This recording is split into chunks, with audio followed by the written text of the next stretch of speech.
Have you ever stopped to think about who actually writes our history books? And maybe more importantly, why? Today, we're diving into a book from nearly 100 years ago that made an absolutely explosive claim that American history was being secretly and deliberately rewritten. This is the story of Charles Grant Miller's 1928 exposé, The Poisoned Loving Cup. Okay, let's just start with this quote because it really sets the stage. With this one sentence, Miller wasn't talking about some dry academic debate. No, he was framing this as a cultural battle for the very soul of America. The stakes, as he saw them, could not have been higher. So who was this guy, Charles Grant Miller? Well, he was an author and editor, and he made a name for himself as a fierce critic of what he called textbook propaganda. He basically saw himself as an intellectual watchdog, a defender of what he believed was the real American history. And his book dropped a bombshell. He claimed a well-funded, pro-British propaganda machine was secretly changing the history being taught to millions of American kids. And we're not talking about just a few minor tweaks here and there. Miller's whole argument was that the very core of the American story, its heroes, its motivations, its entire reason for existing, was being twisted. So in this explainer, we're going to walk through the evidence he presented, piece by piece, to really understand this incredible accusation. Miller had a name for these revised books. He called them the treason texts. Pretty strong language, right?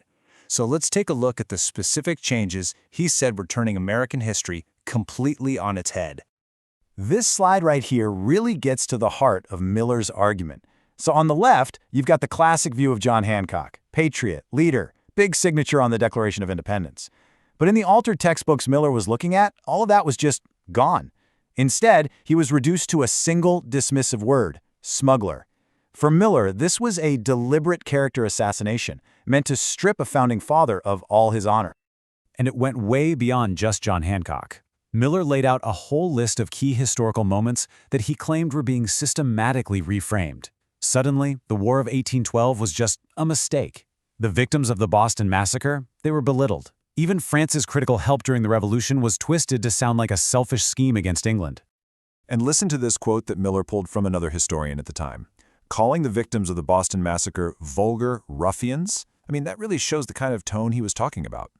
He argued that these new books weren't just offering a different perspective, they were treating America's revolutionary heroes with total contempt, painting them as common criminals instead of patriots. So if history was really being rewritten, you have to ask, who on earth is powerful enough to pull that off? Miller's investigation didn't just point out what was changing, he claimed he traced the entire network of people and organizations that were making it happen. Really think about that for a second. To do something on this scale would take a massive amount of money, influence, and organization. So who did Miller say was pulling the strings? Miller pointed his finger at a specific group he called the Anglo-American professors of history. And here's the kicker. This wasn't just a name he made up, he claimed he found the term being used officially in the British Parliament. He described these as American academics who were invited to London, given awards, celebrated, and then, in his view, they'd come home and write textbooks that served British interests. And he named names. A big one was Sir Gilbert Parker, a British propagandist who, after World War I, apparently talked openly about how extensive his department's work was in America, targeting universities, the press, you name it. And then there was the money. A lot of money. According to Miller, Parker's successor, a Sir Alfred Harmsworth, publicly claimed he was leaving this staggering sum, $150 million, in the U.S. to keep the propaganda work going. In the 1920s, that's just an almost unbelievable amount of cash.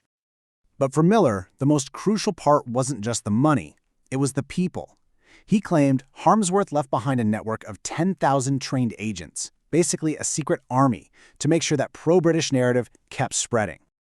So all of this leads to the biggest question in Miller's entire book. Why?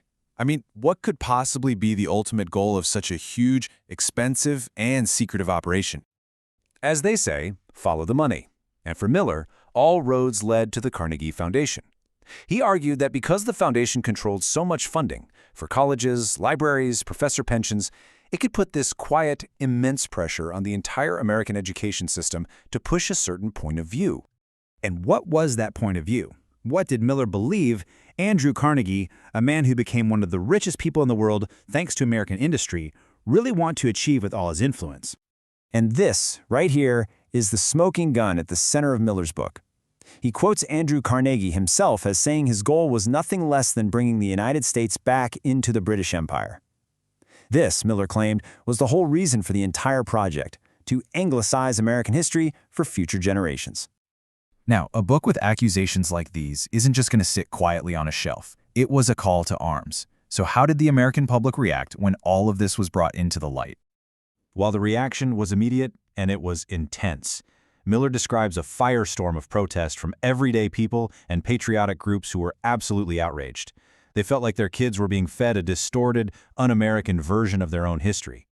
And that outrage got organized, fast. A coalition formed called the Patriot League for the Preservation of American History. And look who was in it. The American Legion, the Veterans of Foreign Wars, the Daughters of the American Revolution, some of the biggest and most influential groups in the country, all teaming up to fight these new textbooks. And here's the thing, it actually worked. This wasn't just people yelling into the wind. The public pressure Miller wrote about led to actual official investigations. And in the end, many of those books that he labeled treason texts were banned from schools in major districts like New York City. We're going to end with the last question from Miller's book because it's a haunting one. He was asking his generation if they would be the last to be raised on the traditional stories of America's founding. It's a question from 1928 that, you have to admit, still echoes in our debates today about how we teach history, whose stories get told, and why it all matters so much.